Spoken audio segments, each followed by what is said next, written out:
दिक्कत यह है कि उनसे जिनसे होती है इंसान को हमेशा तकलीफ, वो समझते हैं कि वो असल अक्ल वाले हैं। माननीय सभापति महोदय, एक पंचतंत्र में एक कहानी है। चित्ररथ नाम के राजा हुआ करते थे। उनके पास एक विशाल सरोवर था और उस सरोवर में सर छोटे छोटे खूबसूरत हंस बहुत सारे थे। वो 6 महीने पे एक पंख गिराते थे और राजा को पंख दे देते थे। बीच में एक सोने का, तथाकथित सोने का के पंख वाला एक बहुत बड़ा पक्षी आया। उसने कहा मैं इस सरोवर में रहूंगा। छोटे पक्षियों ने कहा कि महाराज जी, तो हम सरकार को, राजा को देते हैं अपना पंख 6 महीने पे, आपके लिए यहां गुंजाइश नहीं है। वो सोने के तथाकथित पंख वाला पक्षी वो पहुंच गया राजा के पास। उसके सिपाही सलारों को कहा कि देखो, ये तो तुम्हारी बात नहीं मान रहे हैं और कब्जा करके बैठे हुए हैं सरोवर पे। राजा ने अपने सिपाही भिजवा दिए, सारे हंस मार दिए सर। और वो जो सोने के तथाकथित पक्षी, बड़ा विशाल पक्षी था सर, वो भी उड़ गया। मैं इसका संदर्भ छोड़ता हूं अपनी सरकार पर, सत्ता प्रतिष्ठान पर। अभी जमेगा, इंतजार करिए, अभी जमेगा। हमारे यहाँ बिहार में कहते हैं कि दूध में जोड़न ढंग से पड़े तो दही बढ़िया जमता। अभी जोड़न डाला नहीं है। माननीय सभापति महोदय, मैं अपने इस कथन को चंद खंडों में रखूंगा। पहला खंड होगा कि महामहिम के अभिभाषण का संदर्भ, उसका ऐतिहासिक महत्व क्या है। दूसरा, लोकतंत्र में आंदोलन की क्या भूमिका होती है। तीसरा, पीसफुल असेंबली के साथ कोई भी लोकतांत्रिक मुल्क कैसे डील करे। चौथा, आंदोलनों के और लॉ मेकिंग के बीच का क्या ताल्लुक है। और पांचवा, कि रिप्रेशन की कहां तक इंतहा होती है। सर, लोकतंत्र के 3 स्तंभों के बारे में हम सब जानते हैं। चौथे स्तंभ के बारे में तो मैं बोलूंगा भी नहीं। अगर वैसे आपके दोस्त हों जिस चौथे स्तंभ पर कि एक बड़ी धारा पर आप निर्भर हैं, तो आपको दुश्मन की जरूरत नहीं है, वो दोस्त ही आपका काम तमाम कर देंगे। वो क्या करते हैं, दिन भर कुछ भी मामला हो, लोग दुख में हो, लोग संकट में हो, लोगों की मौत हो रही हो, और शाम में चलाएंगे खालिस्तानी एंगल ऑफ किसान आंदोलन। सर, मैं कॉलेज का विद्यार्थी था। हमने देखा है कि पंजाब और पूरे मुल्क ने क्या भुगता है। हम सब सर, आप तो सक्रिय राजनीति में थे सर। सक्रिय राजनीति में आपने देखा कि पूरे देश ने, हमने सिर्फ प्रधानमंत्री नहीं खोया, हमने हजारों लाखों जानें गंवाई। कुछ तो सीखें इतिहास से। इतिहास दोहराता नहीं है, लेकिन इतिहास प्रेरणा देता है, इतिहास निर्देश देता है, और हम उन निर्देशों को सुनना नहीं चाह रहे। शाम ढले, खालिस्तानी जमा हो गए, पाकिस्तानी जमा हो गए, टुकड़े टुकड़े गैंग जमा हो गए, नक्सली जमा हो गए, माओवादी जमा हो गए। सर, सबसे बड़ा टुकड़ा टुकड़ा गैंग वो है जो अपने भारत माता की संतान की पीड़ा को करुणा से ना समझे, दंभ से देखे, गुरूर से देखे। दंभ और गुरूर लोकतंत्र की जुबान नहीं है। सर, आप लोग कहते हो, आप बहुत लोग नहीं, कुछ आपके मंत्रीगण हैं, माननीय सभापति महोदय, वो 303 कहते हैं कि 303 का आंकड़ा है। सभापति महोदय, इस सदन ने, इतिहास ने इससे बड़े आंकड़े देखे हैं। कहां बिला गए, कहां गुम हो गए, किसी को पता नहीं।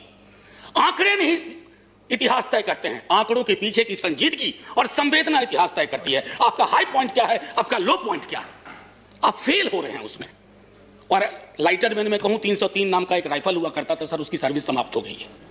303 उसकी सर्विस समाप्त हो गई है। सर, मैं एक चीज और कह करके फिर मूल बिंदु पे आऊंगा। मैकबेथ से बहुत चीज हम सीखते हैं। शेक्सपियर ने ना जाने अद्भुत चीज लिख दी है। टेम्परेंस बहुत जरूरी है सत्ता प्रतिष्ठान में। कद तब बढ़ता है जब पद की गरिमा को आप समझते हैं। Boundless intemperance in nature is tyranny. It has been the untimely emptying of happy throne and fall of many kings. Intemperance अगर आपके स्वभाव में आ जाए तो सर, इसने कितने सिंहासन खाली करवा दिए, कितने राजाओं की घर वापसी करवा दी। थोड़ा सनद रहे, थोड़ा ध्यान रहे। Please that is not acceptable. माननीय सभापति महोदय, एक हल्के स्वर में एक बात कहना चाहता हूं। सेंट्रल हॉल का जिक्र जयराम रमेश जी कर रहे थे। वहां जब बैठता हूं ना, तो दल से ऊपर लोग सोचते हैं। कई हमारे भाजपा के मित्रों ने पूछा कि क्या इस आंदोलन का स्वरूप क्या है, कैसे खत्म होगा। दिक्कत है कि सेंट्रल हॉल में तो आप पूछ लेते हैं, सदन में आप जुबान नहीं खोलना चाहते हैं। मैंने पिछली बार जब यह बिल आया था, कहा था कि दलों के दायरे और उस विप से ऊपर निकल करके देखिए किसान देख रहा है क्योंकि उसने व्हिप जारी कर दिया है, और उसके व्हिप को अगर आप नहीं सुन रहे हैं तो पता नहीं। लोकतंत्र में तो हम सुनते थे कि सुनना और सुनाना दोनों लोकतंत्र की अद्भुत कला होनी चाहिए। आप सुनाने में यकीन करने लगे हैं, सुनना आप भूल गए हैं, खास करके इस टर्म में तो बिल्कुल ही भूल गए हैं। एनीवे सर, माननीय सभापति महोदय, राष्ट्रपति जी के अभिभाषण का एक ऐतिहासिक संदर्भ होता है। हम सब जानते हैं कि सरकार स्क्रिप्ट तैयार करती है।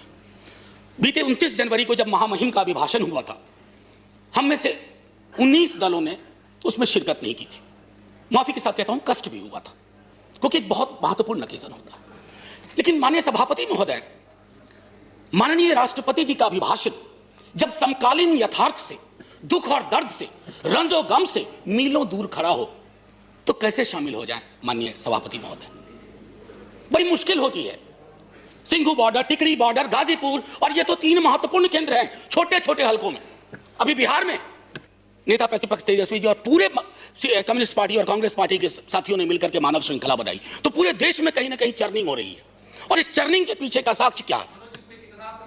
Please. मैं एक आग्रह करूंगा सभापति महोदय, मैंने आज तक अपने सदन में कभी भी किसी पर टीका टिप्पणी नहीं की है, तो सदन की बहस में टीका टिप्पणी नहीं होनी चाहिए, बस इतना आग्रह है।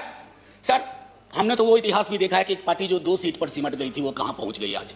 इसलिए ये इस चक्कर में ना पड़ा जाए। एनीवे सर, महामहिम के अभिभाषण को पढ़ने के बाद पहला ख्याल आया कि कहीं पर कहूं या अनकहीं पर बोलूं। जो कही गई बात, अब उसके बारे में मैं थोड़ा पहली चीजें कहता हूं। My government holds in high steam the values of democracy and sanctity of the constitution. संभवतः पेज 7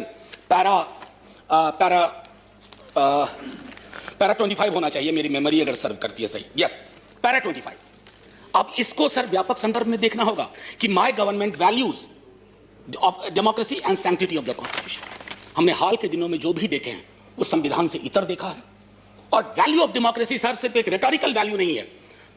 माननीय सभापति महोदय, मैं आपको कोट करना चाहता था लेकिन आगे रखा था, लेकिन अभी जहन में आ गया। Recently you have said nationalism and patriotism is not simply sloganeering Bharat माता की जय, जय हिंद या Jana Gana Mana. No sir, the greatest act of patriotism is speak about the well being of the nation, and that does not mean that I should stand in the orchestra party of the government forever and always. You have not done it when you were in a position. We shall not do it when we are in a position. We'll support you. समालोचना करेंगे, लेकिन आप ये नहीं उम्मीद करेंगे कि आपके खिलाफ का हर एक शब्द, हर एक लफ्ज देशद्रोही है। मैंने पहले सदन में कहा था, सर एक मशीन बनवाइए, कोरोना की वैक्सीन तैयार हुई, एक मशीन बनवाइए कि किसके अंदर देशभक्ति का पारा कितना है। सर, हो सकता है आपको झटका लग जाए। देशभक्ति स्लीव पे नहीं चलती है, यहां रहती है, दिल में, उसका सीने से कम ताल्लुक। एनीवे सर, मैं आपको इसलिए कोट किया। और एक और इंटरेस्टिंग चीज सर, अभी बंगाल में चुनाव है, तो पेज नंबर 26 पैरा 91 गुरुदेव के बड़े भाई का जिक्र हुआ, ज्योतिन्द्रनाथ टैगोर। चौल रे चौल शोभे भारतो शोमतान, बहुत अच्छा लगा। लेकिन इसके बाद जोड़ दीजिए गुरुदेव की अपनी line, where the mind is without fear and the head is held high. कहां है? दोनों को जोड़ के देखिए। ये चेरी पिकिंग नहीं चलती है डेमोक्रेसी में। आप चेरी पिकिंग को उस्ताद हो गए। चेरी पिकिंग मैं समझता हूं सर, माननीय सभापति महोदय, आंदोलन लोकतंत्र की जीवंतता का उदाहरण होता है। जिंदा लोकतंत्र और स्वस्थ लोकतंत्र आंदोलन के साथ सदैव निरंतर संवाद की कोशिश करता है।